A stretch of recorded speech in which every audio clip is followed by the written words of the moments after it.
하나님으로 인하여 기뻐합시다. 감사합니다. 이제 호세아 9장을 함께 살펴볼 텐데요. 이 9장의 내용 역시 하나님을 알기를 거부하고 그들의 삶에 하나님의 인애가 없고 여호와의 종교를 세상 바알 종교와 혼합하며 세상을 향해 들나귀처럼 달려나가는 이스라엘의 이 말 하나님의 진노에 관한 말씀을 볼 것입니다. 그래서 이 말씀이 우리 귀에 즐겁지 않을 것이 또 기뻐하자고 인사했지만 기쁘게 하지 못할 것이라는 것을 알고 있습니다. 그러나 오전에 말씀드린 바와 같이 진정한 복음은 우리의 귀를 즐겁게 하는 것이 아니라 먼저 우리의 처절한 실존을 경험하고 마주하고 그것을 처절하게 인정하는 데서 출발한다고 말씀드렸습니다. 그렇기 때문에 우리 자신이 어떠한 상황인지 바로 알아야 하나님이 정말 하나님의 사랑이 없다면 그 은혜가 없다면 마땅히 죽을 죄인임을 발견하고 그 진노를 받을 마귀의 자식이라는 것을 알고 그 후에 우리를 죽음의 자리에서 십자가로 말미암아 구원의 생명의 자녀로 옮겨주신 그 은혜를 찬양할 수 있게 된다는 것입니다. 그런데 만약 그 과정을 생략하고 그 과정은 그냥 대충 하고 그래서 교회 나오면 마냥 복받고 즐겁고 형통해서 잘 될 것이라는 그런 것은요, 이방 종교가 추구하는 신에게 정성을 다하면 복받는 세상 종교와 다를 것이 없을 것입니다. 그렇기 때문에 오늘 이 하나님의 절기에 뛰노는 백성들을 향해서 하나님은요, 이제 이 명절에 기뻐 뛰노는 것을 내가 그치게 하겠다. 바알을 숭배하듯이 하나님의 절기를 지키고 있는 그들의 기쁨을 내가 빼앗아 갈 것이다 말씀하는 것입니다. 아니, 하나님께서 자기 백성의 기쁨을 빼앗으신다니요. 어찌 하나님이 그러실 수 있을까요? 어떤 사람 그렇게 얘기했다고 해요. 자기가 만든 피조물을 심판하는 하나님 신이라면 나는 믿지 않겠다. 그렇게 건방진 소리를 하는 사람도 있다고 합니다. 그러나 진정 하나님의 백성은 이 세상의 풍요와 안정과 정말 사람을 기쁘게 할 이 세상의 기준을 가지고 기뻐하는 것이 아님을 우리는 잘 알고 있습니다. 하박국 선지자의 고백처럼 무화과 나무 잎이 마르고 포도나무 열매가 없을지라도 밭에 소출이 없어도 나는 여호와로 인하여 즐거워하고 오직 하나님으로 인해서 예배할 수 있는 하나님이 계심만을 믿고 예배하는 우리 하나님의 백성 된 줄 믿습니다. 그래서 바라옵기는요, 오늘 혹시나 우리가 기뻐하고 슬퍼하는 그 이유들을 생각해 볼 텐데요. 우리가 애쓰고 발버둥치는 그 모든 것들의 이유가 하나님이 아닌 다른 것이라면 그것은 우상입니다.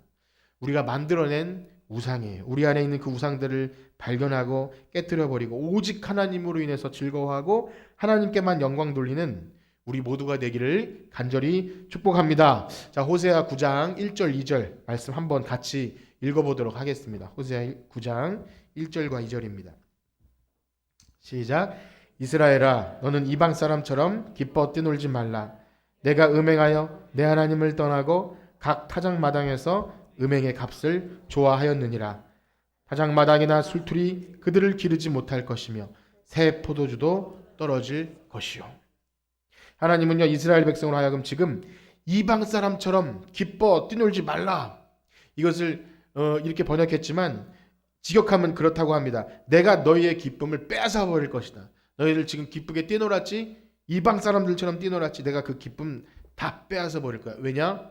이스라엘 백성들은 하나님을 떠나 음행하였는데 여기 그 모양이 타작마당에서 음행의 값을 좋아한다는 그 표현 자체가 배경이 그래요. 이제 추수할 때가 되면 타작마당에서 기뻐 뛰놀면서 춤추고 노래하죠. 우리나라도 그런 풍습이 있지 않습니까? 뭐 강강술래나 뭐 단오나 지신밟기나 이런 풍요를 기원하는 그런 풍습들이 각 농경 문화 속에는 녹아 있어요. 그 속에는 그 신, 비를 내리는 신, 땅의 신, 또 햇빛, 모든 것이 다 풍요를 기원하는 그런 감사의 또 소원의 내용들이 있어요. 하나님을 모르는 자들은 뭐 그렇다고 칩시다. 왜냐하면 그들에게는 다 신이잖아요. 천지신명이고 해신이고 또 아궁이 가면 아궁이 신이고 다 모든 게 다 신이잖아요. 그들은 하나님을 모르기 때문에 그렇다고 칩시다.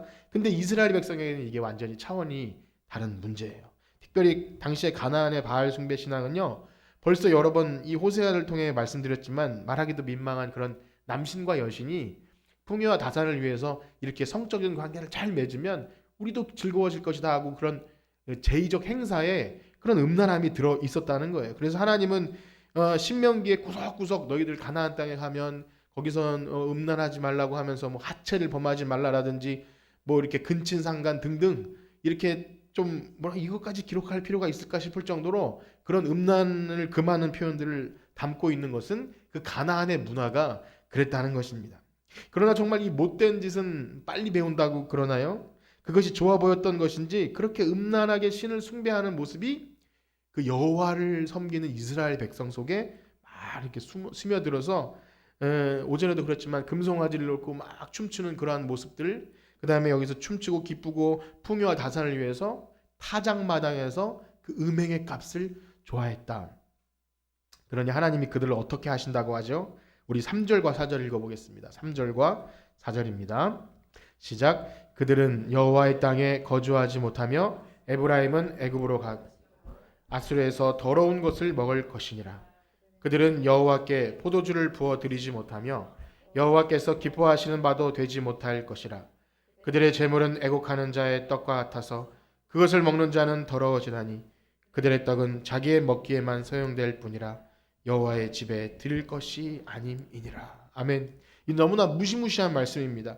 여호와의 땅이라는 것은 바로 약속의 땅이죠. 하나님께서 가나안 땅에 들이신다는 그 여호와의 땅이에요. 더 이상 그 적과 꿀이 흐르는 하나님께서 약속하신 그 땅에서 그 심은 그 땅에서 뽑아서 포로로 잡혀가게 하신다는 거예요. 여기서 애굽으로 다시 가고 오라고 했는데 실제로 애굽으로 가진 않지만 애굽하면 어디입니까? 그 종되었고 포로되었던 땅에서 하나님이 탈출시키신 거잖아요. 출애굽. 그런데 다시 그곳으로 들어간다는 의미는 다시 종살이 노예살이를 한다는 거예요. 실제로는 아수르로 포로로 잡혀가게 될 것입니다. 문제는요. 이제부터는 여호와께 포도주를 부어드리지 못한다. 이 뜻은 그 전제라고 있어요. 전제. 이렇게 부어드리는 제사. 포도주를 부어드리지 못한다. 이방의 땅에 포로로 잡혀갔으니 이제는 여호와께 제사도 드릴 수 없고 예배도 드리지 못한다는 그런 의미입니다. 그리고 아무리 드린다 해도 뭐 드리지 못하겠지만 드린다 해도 그것은 여호와께서 기뻐하시는 바도 아니다. 왜냐하면 그것은 죽은 자에게 드리는 제사떡처럼 부정한 것이다. 이렇게 표현을 합니다. 특히 여기 그렇게 표현되어 있습니다. 그들의 떡은 자기의 먹기에만 소용될 뿐이라. 이 표현은 그런 거예요. 하나님을 기쁘시게 해드리는 목적으로 하나님께 드리는 것이 아니라 자기를 기쁘게 하기 위해서 자기 소원. 그래서 하나님이란 신은 내 소원을 들어주시기 위해 존재하는 것처럼 그렇게 나만 잘 되면 되는 식으로 이방 우상을 섬기듯이 하나님께 그 떡을 드리는 것을 의미하는 거예요. 그러니 사실 포로로 잡혀가서 제사도 드릴 수 없고 예배 드릴 수 없는 상황이기에 예배 못 드리는 것이 아니라 그 가증한 예배를 하나님께서 싫어하시니까 더 이상 제사 필요 없다. 그래서 강제로 거기서 이주시켜서 예배를 안 받으시겠다는 거예요. 그러니까 상황과 여건이 안 돼서 못하는 것이 아니라 하나님이 그렇게 만드신 거예요. 말라기서의 말씀과 같죠. 누가 저 성전 문을 닫을 자가 있으면 좋겠다 했지만 아무도 닫지 못하니까 하나님이 강제로 포로로 잡혀가게 하시고 성전을 허물고 그렇게 하셨던 거예요. 자, 그러면 이렇게 생각이 들 수 있습니다. 포로 생활 중에 있다면 하나님께 제사도 못 드리고 절기도 못 지내고 뭐 속죄 제물도 못 드리고 하면 하나님이 영광 받으시지 못하는 거 아닌가? 결코 그렇지 않죠. 우리는 이 지금 선지서를 보고 있지만 선지서가 지금 포로 이전이지만 포로 이후에도 선지서가 있어요. 그리고 포로 이후에 써진 여러 가지 책이 있는데 그 중에 가장 유명한 게 뭐가 있죠? 다니엘 들어보셨나요? 다니엘, 에스더, 에스더 모르드게 다 들어보셨죠? 그 시대에 절기가 어디 있어요? 제사가 어디 있고 성전이 어디 있습니까? 그러나 하나님이 죽으셨나요? 거기서도 충분히 하나님이 자기 이름을 높이신 줄 믿습니다. 그래서 예배자로 사는 것은 절기를 지내고 뭐 이렇게 명절을 지키고 기뻐 뛰놀면서 우리가 예배를 크게 드려야 이렇게 하나님이 기뻐 받으신다 그것이 아니라 포로에 잡혀가도 거기 아무것도 없고 제사도 못 지내고 예를 들어 악기도 없고 이렇게 조용한 공간도 없고 아무것도 없어도 하나님은 거기서도 충분히 영광 받으시는 분이신 줄 믿습니다. 그래서 이 선지서의 말씀은 이 코로나 시대에 더욱 우리에게 예배의 본질을 생각하게 해줍니다. 예배 못 드리게 한다고 못 드리는 게 아니에요. 정말 뭐 이렇게 탄압한다고 하나님 영광 받으시지 못하는 거 아니에요. 목숨 걸고 예배한다는 것 그래야 하나님 영광 받으시는 것이 아니라 정말 우리의 삶의 본질 속에서 하나님의 인애가 있는지 하나님을 사랑하기 때문에 하고 있는지를 하나님 보신다는 거예요. 그래서 우리가 핑계 댈 수 있어요. 나라가 어떻고 뭐 경제가 어떻고 정부가 교회를 탄압하고 혹은 예배 못 드리게 한다고 해서 신앙이 사라지는 것이 결코 아니라는 것. 성경 말씀은 그것을 분명히 보여주고 있습니다. 하나님은 충분히 그곳에서도요 자기 백성을 구별하시고 깨끗하게 하시고 거룩하게 하시는 거예요. 흩어진 가운데서도 자기 백성은 하나님이 알곡처럼 모으십니다. 그래서 고난의 순간을 통과한다 할지라도 하나님은 하나님의 구원 계획은 한치의 오차도 없이 진행되는 줄 믿습니다.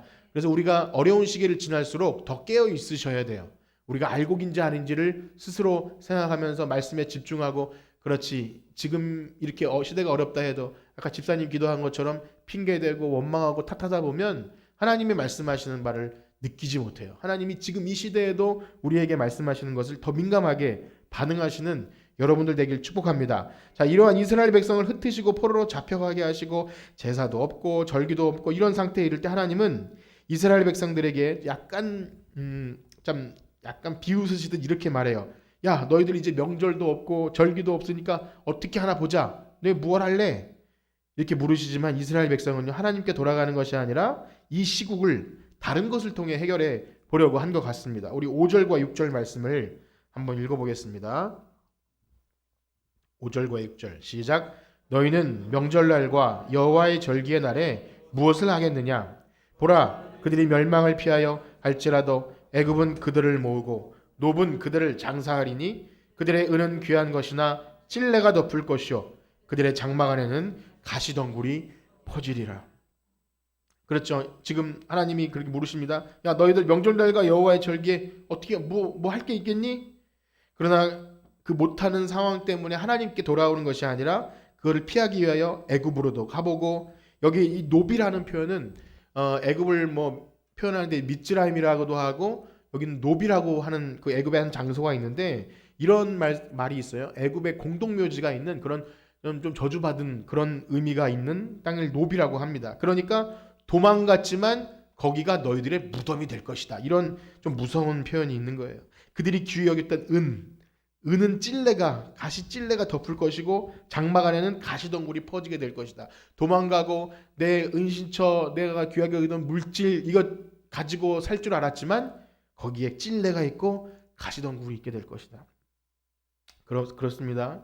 우리가 은과 금을 귀히 여기고 장막을 귀히 여기고 그래서 기뻐 뛰놀면서 우리 이것만 있으면 살 수 있을 거라고 막 세상에서 열심히 애쓰고 발버둥 치지만 하나님은 그 기쁨을 빼앗아 버린다는 거예요. 그들은 더 이상 그래서 기뻐할 수 없고 장례식처럼, 마치 공동묘제 장례처럼 애곡하며 슬퍼 울게 될 것입니다. 자, 그러면 정말 끝일까요? 하나님이 뺏어 버리고 너희들 한번 죽어봐라. 아마 거기서 네 기쁨 다 뺏어 버릴 테니까 너희들 한번 슬피 울면서 막 그렇게 해봐라. 그것이 하나님의 목적일까요? 전혀 그렇지 않습니다. 우리 하박국 선지자의 말씀을 기억하실 것입니다. 우리 하박국 3장 17절 18절 너무 유용한 말씀인데 한번 같이 읽어보겠습니다. 시작. 비록 무화과 나무가 무성하지 못하며 포도나무에 열매가 없으며 감람나무에 소출이 없으며 밭에 먹을 것이 없으며 우리의 양이 없으며 외양간에 소가 없을지라도 나는 여호와로 말미암아 즐거워하며 나의 구원의 하나님으로 말미암아 기뻐하리로다. 아멘. 여러분, 이 말씀 우리가 너무 잘 아는데 그냥 감상적인 말씀이 아니에요. 우리는 무슨 일이 있어도 기뻐할 거야. 외양간 송아지가 없고, 외양간 송아지 있는 사람 별로 없잖아요. 밭에서 농사짓는 별로 없지 않습니까? 와닿지 않는 말씀인데 실제 이 말씀은 그렇게 감성적인 말씀이 아니라 실제 열매가 없고 소출이 없는, 그래서 세상 사람들이 보면 기뻐할 조건이 하나도 없는 상태라고 치면 돼요. 자녀도 잘 안 되고 사업도 잘 안 되고 그 다음에 건강하지도 않고 여러 가지 상황 속에서도 말할 수 없는 그 괴로운 시절에, 그래서 맨정신으로 살아갈 수 없는 그 시절을 지낸다 할지라도 우리에게 기뻐할 것이 있다는 거예요. 그런데 이런 어려운 시절이 우리가 교회를 빼먹지 않고 출석해도 기도를 해도 이런 겁니다. 한 배를 탄 우리 공동체가 하나님께서 하실 일이 있다면 함께 고난을 받을 수 있다는 거예요. 그러니까 저는 그래도 하나님, 저는 예배도 잘 드리고 열심히 하지 않았습니까? 억울합니다 라고 할 수 있을지 몰라도 하나님 뜻과 계획 안에 이 공동체가, 또 한국 교회가 함께 고난을 받을 때가 있는 거예요. 고난의 잔을 마시게 하실 수도 있는 분이시라는 거예요. 그때 말씀드렸지만 자식이 여러 명 하나님이 있는데 뭐 몇 명 잘한다 해서 너네들은 쏙 빼놓고 얘네만 벌 주고 이런 것이 아니라 교회는 몸입니다. 한 몸이고 함께 가는 거예요. 그래서 쟤는 못하니까, 쟤는 신앙생활 잘 못하니까 하나님 쟤만 벌 주세요 라고 하는 건 이미 교회임을 포기하는 거예요. 그래서 함께 고통의 시간을 보낼 수밖에 없는 겁니다. 근데 잊지 말아야 할 것은 뭐냐면 욥이 고난 가운데 몸을 기와장으로 벅벅 긁으면서 죄를 무릅쓰고, 또 야곱은 얻어맞아서 발을 쩔뚝쩔뚝 하면서 가면서도 나는 여호와로 말미암아 기뻐하며 즐거워하는 것, 그게 하나님의 친백성인 줄 믿습니다. 잘못된 것 같고 얻어맞은 것 같고 슬픈 일 당해도 하나님을 원망하지 않아요. 하나님 뜻이 있으시겠죠. 이게 하나님의 친백성인 거예요. 그래서 저는 우리 교회와 우리 공동체가 바로 이렇게 하나님을 인하여 기뻐하는 우리 모두가 되길 축복합니다. 세상에서 볼 때는 기뻐할 만한 조건이 없어도 기뻐하는 것, 어떻게 저 사람들은 맨정신으로 저럴까? 그런데 여러분, 그렇게 살아간다는 것은 웃으면서 할 수 있는 그래 쉬운 말은 아니에요. 막상 고난이 닥치면 이 말을 할 수가 없어요. 하나님 뜻과 계획이 있어, 그러니까 기뻐해 라고 할 수는 없습니다. 신앙생활하면서 참 맨정신으로 한다면 그게 더 이상할 수도 있어요. 아마 그것은 기독교를 잘 몰랐거나 혹은 말씀대로 살지 않기 때문일 거예요. 다시 한번 말씀드릴게요. 우리가 맨정신으로 살 수 있다면 기독교를 잘 모르거나 하나님 말씀대로 살려는 노력이 없었다는 거예요. 저는 예수님 믿고 교회 다니면서 아주 너무나 매일 행복해요 라고 말하면 정말 하나님이 사랑하시거나 아니면 하나님이 누구신지 잘 몰라서 그렇게 된 걸 수도 있다는 겁니다. 왜 그럴까요? 그 시대의 특징이 그랬다는 거예요. 우리 7절과 8절 말씀 한번 읽어볼까요? 7절과 8절 시작. 형별의 날이 이르렀고 부흥의 날이 온 것을 이스라엘이 알지라. 선지자가 어리석었고 신에 감동하는 자가 미쳤나니 이는 내 죄악이 많고 내 원함이 크민이라. 에브라임은 나의 하나님과 함께 한 파수꾼이며 선지자는 모든 길에 친 새 잡는 자의 그물과 같고 그의 하나님의 전에 원한이 있도다.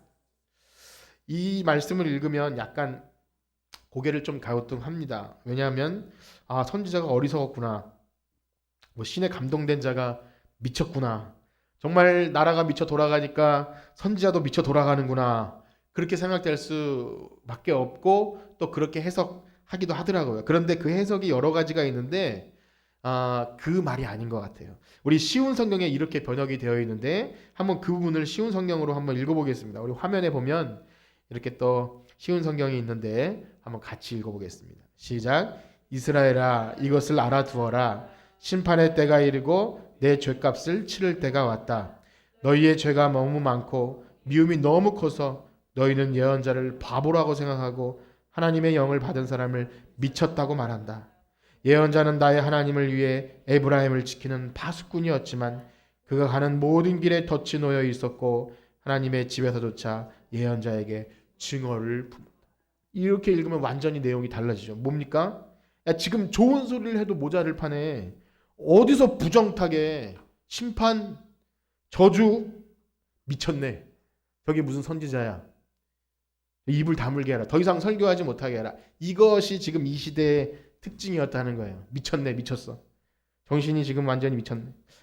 우리가 선지서만 보아도요, 아모스 때도 그랬고요, 예레미야 때도 그랬고요, 하나님의 뜻을 전하다가 쫓겨나고 감옥에 갇히고 막 예레미야 구덩이에 갇히고, 그러니까 나중에 내가 다시는 여호와의 이름으로 증거하지 않겠다 막, 그런데 나중에 뭐 내 심장이 불붙듯해서 바울도 복음 전하다가 바울아 네가 미쳤구나. 예수님도요, 바리새인과 이 사람들이 예수님 미쳤다 그랬어. 미친 사람 나타나서 지금 네가 무슨 하나님이라고 미친 소리 듣는 것, 그것이 그 시대였다는 겁니다. 그렇습니다. 우리가 하나님의 말씀, 아까 들은 대로 하나님의 말씀대로 살려고 애쓰고 노력하고 또 하나님이 누구신지 알려고 신앙생활 하다 보면, 하나님이 기뻐하시는 대로 살아가다 보면 사람들이 우리를 향해서 막 칭찬해주고 야 저렇게 신앙생활 해야 돼, 그렇게 하는 것이 아니라 조롱과 비웃음이, 야 미쳤다, 야 누가 아직까지 교회를 가? 코로나 걸리려고 막 이런 소리 들어도 저는 세상 물정 모르고 저러고 아직까지 천국과 지옥이 있다고 생각해? 막 그러면서 우리를 미쳤다고 할 수 있는 거예요. 그들은 우리 집은 지금 이렇게 오르고 있는데 내가 이렇게 세상에서 지혜롭고 똑똑해서 이렇게 하고 있는데 넌 지금 뭐 이 지금 뭐 해놨어? 교회에 다 갖다 바친 거 아니야? 뭐 이런 식으로 조롱할 수 있어요. 세상 물정 모르는구나. 넌 그렇게 성공 못한다. 좀 즐기면서 살아라. 이렇게 날씨 좋은 날 이렇게 그렇게 하고 있느냐. 별소리를 다 할지 몰라요. 물론 우리가 믿는 사람으로서 세상에서 실수하고 우리 인격적으로 모자라서 욕먹으면 안 되겠지만 우리가 정말 하나님 자녀로 살아간다는 것은 두 마리 토끼를 다 잡을 수 없어요. 세상 사람들에게도 좋은 이미지가 있고 하나님도 잘 믿고 물론 그러면 너무 좋겠지만 그렇게 될 수 없을 가능성이 훨씬 높아서 바보 소리 들어야 할지 모릅니다. 그래서 여기 앉아 계신 분들은 다 바보들이세요. 그렇게 한번 인사할까 옆에 계신 분에게 아유 참 바보 같으신 분이세요. 이렇게 아무도 인사 안 하시네요. 이렇게 한번 하겠습니다. 우리 쭉 이렇게 같이 갑시다. 쭉 이렇게 같이 갑시다. 네. 사람들이 욕하고 조롱하고 비난해도 이제 아직 이만큼 남았어요. 여기 남아서 바보 소리 듣는 사람들이 여기 있는 거예요. 그래서 여러분 이 길이 조롱과 비웃음을 당하는 길일지 몰라도 우리는 절대 이 세대를 본받아서는 안 됩니다. 하나님께서 우리를 통해서 뭐 큰 일을 하실지 저는 그렇게 말씀드리고 싶지 않아요. 그러나 남겨진 자가 되고 싶어요. 이 시대가 변하고 믿음을 떠나가고 뭐 이렇게 똑똑한 사람들이 이렇게 해서 뭐 이제 이게 아니야, 이제 나 이거 아니야라고 말한 그 시대에도 여전히 불변하는 하나님의 말씀을 가지고 버티는 것, 버티는 여러분 바보 같은 여러분들 되시길 바랍니다. 왜냐하면 이 시대는 너무나 이제는 살아남기 힘들 것 같아요. 이 호세아 시대에도 이 시대를 어떻게 표현했냐면 기브아 시대처럼 하나님을 왕으로 섬기지 못하는 그렇게 표현을 했습니다. 우리 호세아 9장 9절 말씀 한번 읽어볼까요? 호세아 9장 9절입니다. 시작. 그들은 기브아의 시대 같이 심히 부패한지라 여호와께서 그 악을 기억하시고 그 죄를 벌하시리라. 여러분 기브아의 시대를 혹시 기억하십니까? 우리가 사실 사사기도 공부를 했어요. 사사기를 공부하면서 앞에 뭐 삼손 이야기 막 있지만 사사기가 어떻게 끝나는지 사람들은 잘 모르는데 굉장히 어둡고 침침하고 이게 하나님 백성이야? 라고 말할 정도로 이렇게 좀 성경 공부하면서도 이걸 어떻게 읽어야 돼? 라고 할 정도로 참 참담한 이 부분이 사사기의 마지막인데요. 우리가 이 사사기의 마지막을 뭐라 이렇게 표현할 수가 없고 전체를 다 읽을 수 없지만 그 사사기의 마지막이 이렇게 시작합니다. 사사기 19장 1절입니다. 사사기 19장 1절. 시작. 이스라엘의 왕이 없을 그때 에브라임 산지 구석에 거류하는 어떤 레위 사람이 유다 베들레헴에서 첩을 맞이하였더니 그렇게 시작해요. 벌써 뭔가 좀 어두침침하죠. 이스라엘의 왕이 없는 그때 에브라임 산지에 거류하는 어떤 레위 사람은 제사장이고 하나님 일을 하는 사람 아닙니까? 그런데 첩을 맞이하는 일로 시작을 해요. 아시는 분도 있겠지만 그 내용이 그래요. 그 첩을 맞이했는데 뭔가 잘못해서 첩이 집을 나가 버립니다. 굉장히 몹쓸 짓을 했겠죠. 그러니까 그 처갓집에 간 그 아내를 두 번째 아내를 데려오기 위해서 장인어른을 만나서 뭐 이렇게 오늘 더 하룻밤 자고 가라 뭐 이런 스토리를 통해서 어쨌든 데리고 옵니다. 그러다가 기브아라는 땅을 지나가는데 하룻밤 묵어가야 되는데 아무도 그들을 영접해 주지 않아요. 그러니까 무정하고 무자비하고 이웃을 섬기지 않는 그러한 사사기 시대였다는 거예요. 그 베냐민 지파가 거주하는 기브아 땅이. 그런데 어느 한 노인이 그들을 맞이해 드립니다. 그런데 불량배들이 밤에 찾아와서 그 레위인 그 남자를 어떻게 해보겠다고 우리 소돔과 고모라 시대에 그 천사들을 어떻게 해보겠다고 찾아온 사람 남자들처럼 뭔가 벌써 냄새가 이상하죠. 뭔가 이렇게 타락하고 음란한 그런 소굴 같은 동네예요. 그런데 거기에 대처하는 자세가 그 집 주인이 여기 내 딸과 이 레위인의 첩이 있으니까 너희 보기 좋은 대로 하고 자기네들은 쿨쿨 자고 그 딸들을 내보내는 거예요. 이게 무슨 하나님 백성입니까? 그런데 어떻게 됩니까? 밤새도록 몹쓸 짓을 하고 자기네들은 쿨쿨 자고 나가 보니까 자기 그 장인어른 집에서 찾아서 온 그 레위인의 두 번째 아내가 죽어 있는 거예요. 어디에 분노해야 되죠? 아니 이 나쁜 사람들 하고 분노해야 됩니까? 아니면 자기가 행한 그런 하나님 백성답지 못한 것에 분노해야 됩니까? 그것이 아니라 어떻게 이런 불량배 같은 이 동네 사람들 왜 이래 하면서 여기서 성경에서 토막살인 사건이 일어났다. 죽긴 죽었지만 그 부인을 12토막을 내서 각 지파에 그 시체를 뿌려놓고 봐라 얘들 분노해라. 여기서 이런 일을 내가 당했다.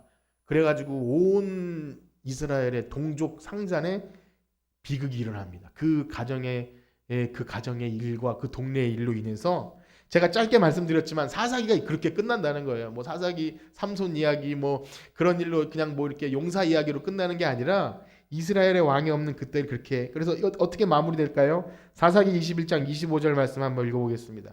21장 25절 시작. 그때 이스라엘의 왕이 없으므로 사람이 각기 자기의 소견에 옳은 대로 행하였더라.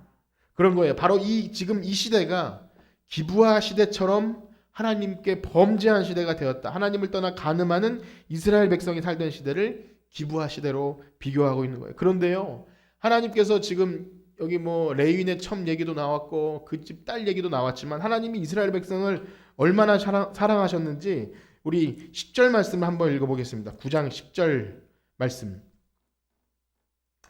예, 시작. 옛적에 내가 이스라엘을 만나기를 광야에서 포도를 만남같이 하였으며 너희 조상들을 보기를 무화과 나무에서 처음 맺힌 첫 열매를 봄같이 하였거늘 그들이 바알볼에 가서 부끄러운 우상에게 몸을 들이므로 저희가 사람 가증하여 졌도다.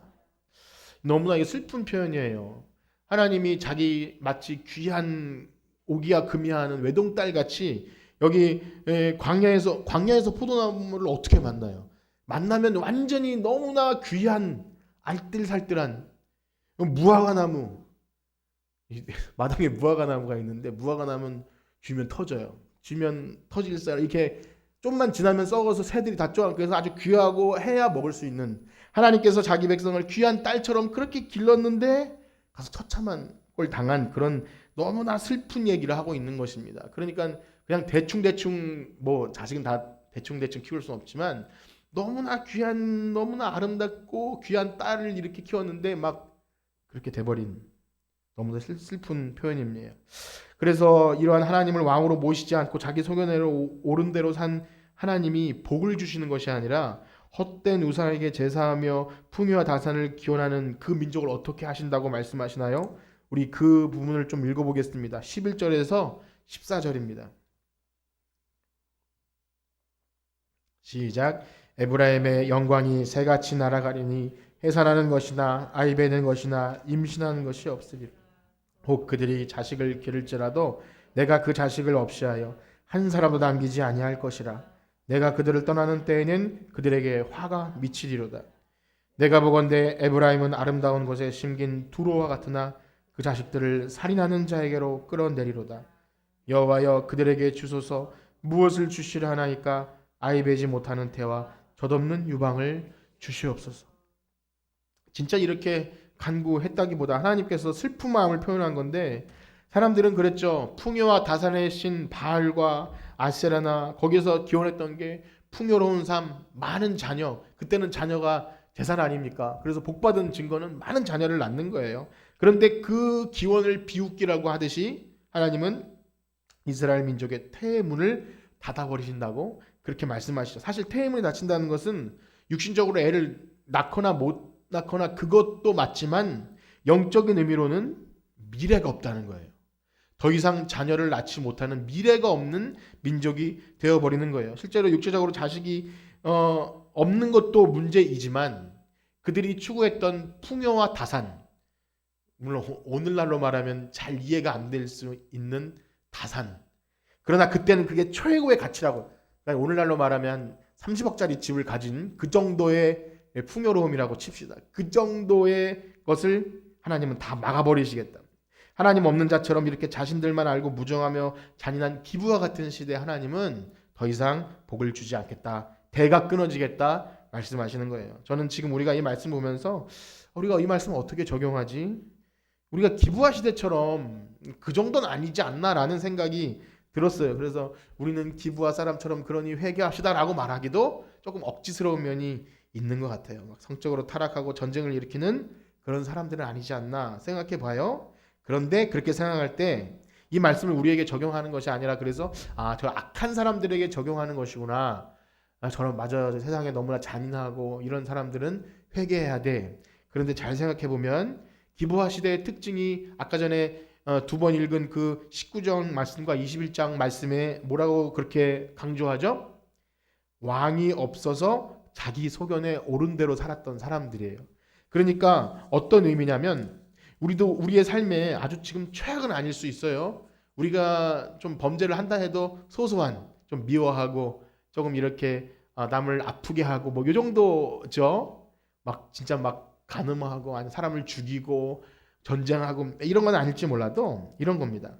만약 하나님을 우리의 왕으로 모시지 않는다면, 하나님을 알고 하나님의 인애를 우리의 삶에 나타내지 않는다면 이들과 별반 다를 바 없다는 거예요. 즉 우리가 사는 이 시대에도요, 그래도 다행히 우리는 문화적으로 성숙했고 민주주의 시대이고 그래도 사람들에게 이렇게 공개적으로 금방 정보가 공유되기 때문에 그렇게 몹쓸 짓은 하지 못할 뿐이지, 만약에 우리도 그 기부화 시대에 살았다면 거기에 흡수되어서 그렇게 살 수도 있다고. 나는 절대 그렇게 살지 않았을 거라고 큰소리 칠 만한 사람은 없다는 것입니다. 사람은 태어날 때부터 죄 가운데 출생했기 때문에 그 상황이 우리가 지금 살고 있는 사회가 그래도 문화적으로 성숙해서 그나마인 것이지, 어떤 좀 유명한 신학자나 이런 사람들이 그런 말을 하더라고요. 사람들이 굉장히 성인이라고 이렇게 좀 높이 있는 사람도 나도 너희들이 욕하는 굉장히 악한 사람들처럼 욕하는 그런 유의 죄를 나도 생각하고 품고 살았다, 이렇게 얘기를 하는 거예요. 뭐 다른 종교에도 있죠. 뭐 굉장히 존경하는 뭐 이렇게 어떤 스님이나 이런 사람들도 죽으면서 나는 지옥 간다. 그리고 그게 솔직한 고백인 것처럼 어떤 사람도 나는 시대가 어떻건 선하게 살 수 있다고 말할 수 있는 그런 의인은 없는 거예요. 그렇기 때문에 가장 중요한 본질은 뭐냐면, 하나님이 왕이 아닌 세상과 물질과 나의 욕심과 그런 것을 따라 살면 결국 무자비하고 무정하고 사람을 용서하지 않으며 이렇게 간음하고 음란한 삶을 살 수밖에 없는 것. 우리는 우리 자신에 대해서 깊이 있게 고민해야 됩니다. 우리가 특별히 악한 짓을 하지 않는다 해도 하나님을 왕으로 모시고 살지 않는다면 우리는 우상을 섬기는 거예요. 기독교 신앙을 가진 사람들 중에서도 교묘하게 자기가 만든 신을 섬기고 사는 사람도 많이 있어요. 그냥 요 정도 유지만 되면, 내가 큰일 안 당하고 요 정도 유지만 되면 하나님을 쭉 앞으로 뭐 믿죠, 이 정도로 하나님을 섬긴다고 생각할 수 있어요. 그러나 그것은 진짜 하나님을 섬기고 하나님으로 인해 즐거워하는 것이 아니죠. 그래서 여기 자기를 위해 제물을 드리고 자기 자신의 안전한 삶을 위해서 하나님을 섬기듯 그렇게 살아갔던 것, 이게 대단한 범죄가 아닌 것 같지만 그들도 역시 하나님이 왕이 아닌 것은 똑같습니다. 기부화 시대에 그렇게 극악무도한 사람들이나 하나님이 왕이 아닌 상태로 안전한 삶을 추구하는 사람들이나 별반 다를 것이 없다는 거예요. 그래서 정말 허락하신 옆에 있는 지체들, 어려움 당한, 하나님이 구약 성경에 그토록 강조한 고아나 과부나 압제당한 자를 돌아보라고, 그래서 너희들이 곡식을 추수할 때도 여기 언저리를 좀 남겨두고 그 사람들 먹을 수 있게 해주고 했던 그런 노동자의 품삯을 떼먹지 말고 주라고 했던 그런 모든 것들이 이 땅에 그리스도인으로 살면서 사람과 사람 관계 속에서 벌어지는 속에서 하나님의 인애를 드러내라고 하신 것인데, 그냥 예를 들어서 기독교인이 나만 잘 먹고 잘 사는 이기적인 신자로 산다면 그는 자기가 만든 우상을 섬기면서 사는 거예요. 그래서 언제든지 충분히 상황만 되면 마치 달궈진 화덕이 가만히 불을 품고 있다가 죄를 드러내듯, 이미 호세아서를 공부하면서 달궈진 화덕 얘기를 들었을 거예요. 한쪽으로 치우친 뒤집지 않은 전병처럼 그렇게 있다가 쓸모없이 그렇게 못 쓰는 그릇이 되어버릴 것이라는 것입니다. 만약 우리가 그러한 삶을 인식하지 못하고 돌이키지 않는다면 우리는 미래가 없는 거예요. 아까 전에 읽은 것처럼 자녀가 없는 것은 미래가 없는 거예요. 오늘 이스라엘 백성에게 자녀가 끊어지고 아이 배지 못하는 태와 젖없는 유방을 주시겠다고 하는 것처럼 우리 교회에, 또 한국 교회에 미래가 없게 된다고 하는 것, 너무나 비극적인 것 아닙니까? 그렇습니다. 과연 출생률이 줄었기 때문에, 그래서 아이들이 없기 때문에 교회에 주일학교가 없는 걸까요? 저는 그렇게 생각되지 않습니다. 물론 옛날보다 놀이터에서 노는 아이들도 없고 이렇게 돌아다닐 수 없는 시대가 된 것은 맞지만, 그러나 먼저 우리 부모된 자들의 신앙의 삶이 정말 하나님을 주인으로 삼고, 그리고 하나님을 말씀을 가까이 하고 말씀대로 살려고, 또 하나님의 예수님의 성품처럼 그렇게 자녀들에게 믿는 사람의 삶이 어떤지 드러냈다면, 또 복음의 능력이 나타났다면, 믿음의 선한 싸움을 싸워냈다면 여러분, 그 자녀들은 분명히 신앙의 길을 걸어갈 것입니다. 그러나 세상과 다를 바 없고 복음의 능력도 나타나지 않으며 믿기는 믿고 교회에 출석은 했지만 세상 사람들과 별반 다르지 않은 가치관으로 살아간다면 여기에 투자를 하고 너 그래야 성공한다. 너 공부해야 저 사람처럼 되지 않는다. 너 머리가 될지언정 꼬리가 되지 않으면 공부 너 해라. 다른 사람 돌아보지 말고 너 그렇게 해야 된다라고 하는 그런 식의 삶을 가르쳤다면 기독교의 대는 끊어질 것입니다. 그저 이 세상들은 살아가는 삶과 별반 다르지 않게 살아간다면 아무리 자녀를 많이 낳아도 기독교인이 될 확률은 아주 없을 것입니다. 그래서 우리는 그런 것을 목도하고 있어요. 우리의 온 몸과 온 눈으로 우리도 잘못하면 대가 끊기겠구나 하는 그런 두려움을 보고 있습니다.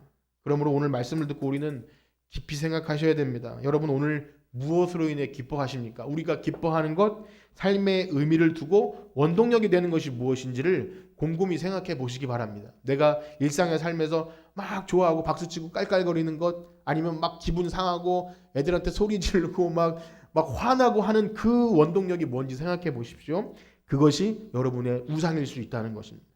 만약 우리가 이 세상의 것에 기뻐하고 세상의 즐거움으로 뛰어노는 그러한 사람들이라면, 그래서 거기에 우리의 삶의 만족을 따라 살아가는 것이라면 오늘 1절에 나온 것처럼 너희들 지금 그 기뻐하며 그런 것 내가 다 뺏어가겠다.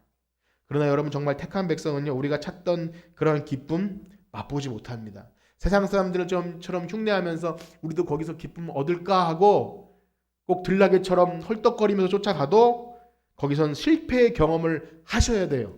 택한 백성은 거기서 실패하셔야 됩니다. 실패하는 은혜가 있기를 축복합니다. 아무도 아멘 안 하실 줄 알았지만 아멘 하셔도 안 되고, 여러분 거길 쫓아가면 처절한 쓴맛을 경험해야 돼요. 내가 여기가 내 길이 아니었구나.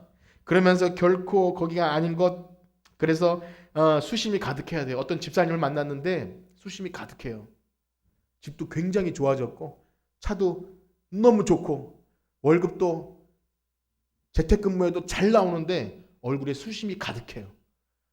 뭐라고 말은 제대로 하지 않아도 그것이 우리를 살게 하지 못하구나. 나온 것처럼 타작마당에서 포도주가 너희를 기르지 못한다고 한 것처럼 그것 쫓아가도 결국 쓴 경험을 하는 것이 하나님 백성이에요. 그러나 진정 하나님 자녀들은요, 우리에게 다른 세상의 조건은 부족해요. 만족할 만한 것이 없을 수 있고, 그래서 바보 소리 들을 수 있어요. 야, 너는 지금까지 뭐하고 살았냐? 아직까지도 그 모양 그 꼴이냐라고 할 수도 있고, 너희들은 자녀를 앞으로 그렇게 하면 너는 못 따라간다라고 하는 그런 바보 소리 들을 수 있을지 몰라요. 그러나 오직 우리는 하나님으로 인하여 기뻐하는 하나님 백성인 줄 믿습니다. 그런 거 없어도 된다는 거죠. 비록 세상 사람들이 자녀에게 투자하는 방식으로 투자 못 해줄 수도 있어요.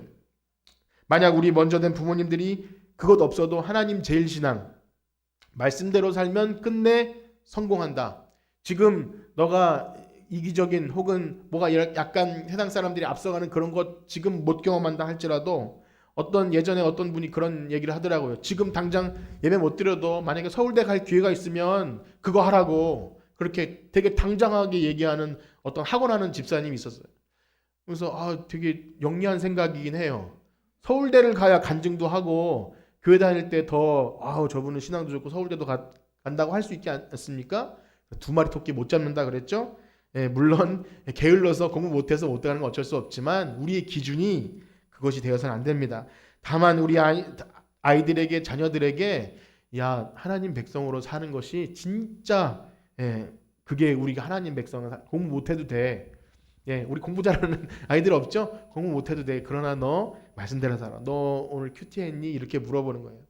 너 오늘 성경 말씀 봤니? 너 다른 건 다 몰라도 너 혹시 숙제 못해도 성경 말씀 큐티 해야 된다. 이렇게 말해주는 것, 그것이 어떤 값진 유산보다, 많은 돈보다, 건물주로 건물 물려주는 것보다 가장 귀한 하나님 나라 물려주는 건지 믿습니다.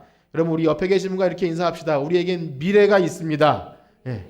여러분 정말 미래가 있을까요? 우리 정말 미래가 있습니다. 세상 사람들이 다 안 된다고 해도 하나님 백성으로 세상과 타협하지 않고 그 기부하 시대처럼 음란함과 추함과 그것에 우리를 내어주지 않고 하나님 백성으로 살아갈 때 정말 교회를 변화시키고 세상을 변화시킬 우리의 이 교회가 대를 이어서 하나님 백성으로 밝은 미래를 가지고 살게 될 줄 믿습니다. 우리 이 시간에 그 찬양하고 마칠 텐데요. 나 주님의 기쁨 되기 원하네. 우리가 우리 삶과 우리의 몸과 마음이 세상 것의 기쁨이 되는 것이 아니라 주님의 기쁨이 되어서 하나님께 영광 돌리는 우리 삶, 하나님께서 그런 우리를 함께 하실 줄 믿습니다. 우리 찬양 드리시고 기도하고 마치겠습니다.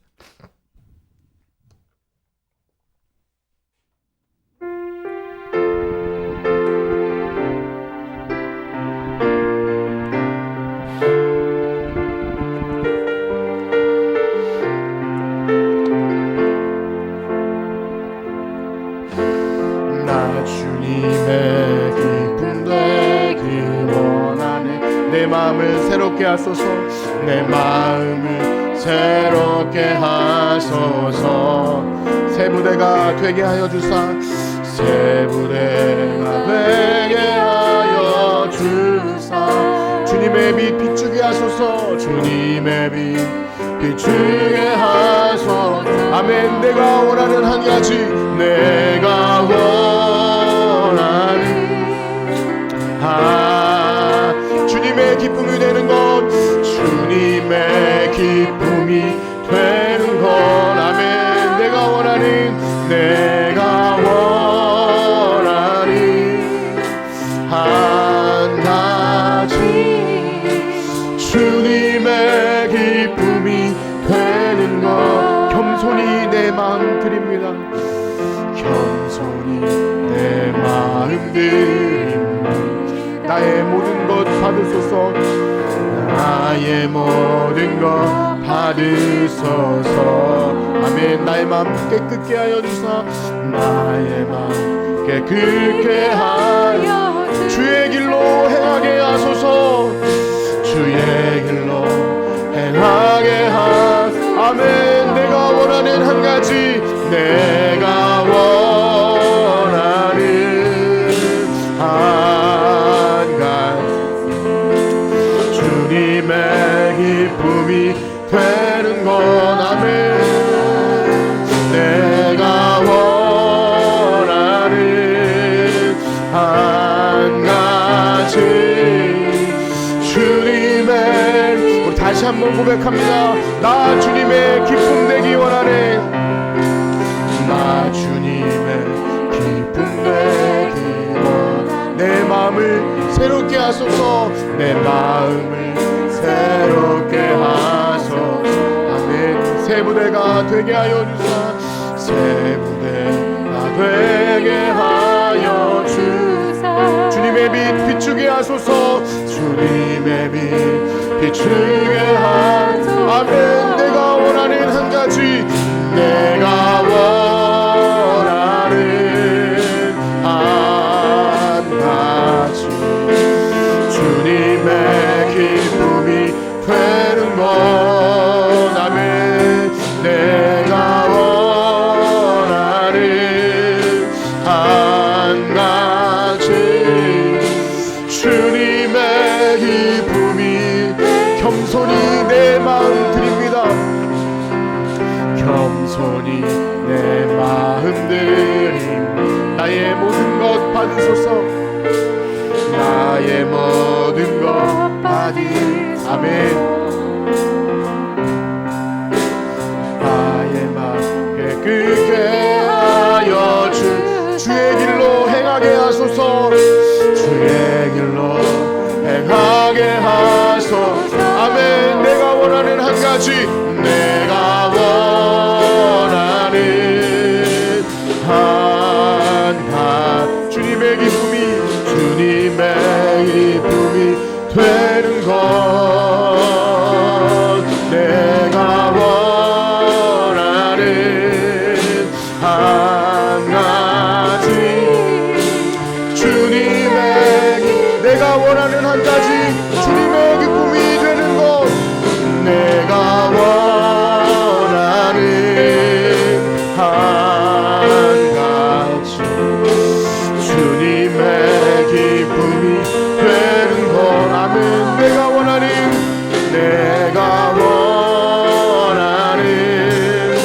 한 가지, 주님의 기쁨이 되는 것. 아멘. 우리 들으신 말씀 가지고 기도하기 원합니다. 오늘 기뻐 뛰놀다가 그 기쁨을 빼앗긴 이스라엘 백성처럼 하나님의 그 기쁨이 원동력이 아닌 세상의 풍요와 나의 만족과 자기 자랑이 그들의 기쁨의 원동력이 된 백성은 하나님의 그 기쁨을 빼앗아 가신다고 하셨습니다. 하나님, 오늘 우리가 주님의 기쁨이 되기 원합니다. 오직 여호와로 인하여 기뻐하고 우리 삶에 만족할 만한 것이 아무것도 없다 할지라도 하나님으로 인하여 기뻐하는 하나님의 친백성 되길 원합니다. 우리 그러한 마음 가지고 주님의 이름은 사람 부르고 기도합니다. 주여, 주여, 주여. 하나님, 주님으로 인하여서 기뻐하기 원합니다. 내가 원하는 한 가지 주님의 기쁨이 되기 원합니다. 나의 마음을 깨끗게 하여 주시고 세무대가 되게 하여 주시옵소서. 하나님, 이 세상을 본받지 아니하고 오직 마음을 새롭게 함으로 표현을 받아 하나님의 기뻐하시고 온전하신 뜻이 무엇인지 분별하게 하여 주시옵소서. 우리의 몸으로 드리는, 하나님께 올려드리는 온전한 예배를 드리게 하여 주시옵소서. 너희는 이 세대를 본받지 말고 오직 마음을 새롭게 함으로 변화를 받아 하나님의 온전하시고 선하시고 기뻐하신 뜻이 무엇인지 특별하도록 하라 하신 것처럼 하나님 기뻐하신 때처럼 악한 사람들 쫓아가지 않게 도와주시옵소서. 그걸 쫓아가면서 헐떡거리면서 들나귀처럼 다녀도 바람을 씹는 것과 같고 아무것도 아닌 너무나 허무한 인생입니다. 하나님을 인하여 기뻐하게 하여 주시옵소서. 우리의 삶에 만족되시며 우리의 삶에 구원되시며 우리의 부족함을 다 채우신 하나님, 오늘도 한 시간 살아가는 동안, 세상에 살아가는 동안 바보 소리 듣는다 할지라도, 미쳤다는 소리 듣는다 할지라도 하나님 이 세상에 물들지 않고 하나님을 인하여 기뻐하며 감사하며 만족할 수 있는 우리 모두가 되게 하여 주시옵소서. 하나님 감사합니다. 우리와 함께 하여 주시고 힘 주시고 능력 주시고 역사하셔서 주님만 바라보며 살아갈 수 있는 우리 모두가 되게 하여 주시옵소서. 하나님 감사합니다. 이제는 우리 주 예수 그리스도의 은혜와 하나님의 무한하신 사랑하심과 성령님의 교통하심이 오늘 세상을 본받지 않고 오직 하나님을 인하여 기뻐하는 주님의 기쁨이 되길 원하는 성천교회 성도들 머리 위에 이제로부터 영원토록 함께 있을지어다. 아멘.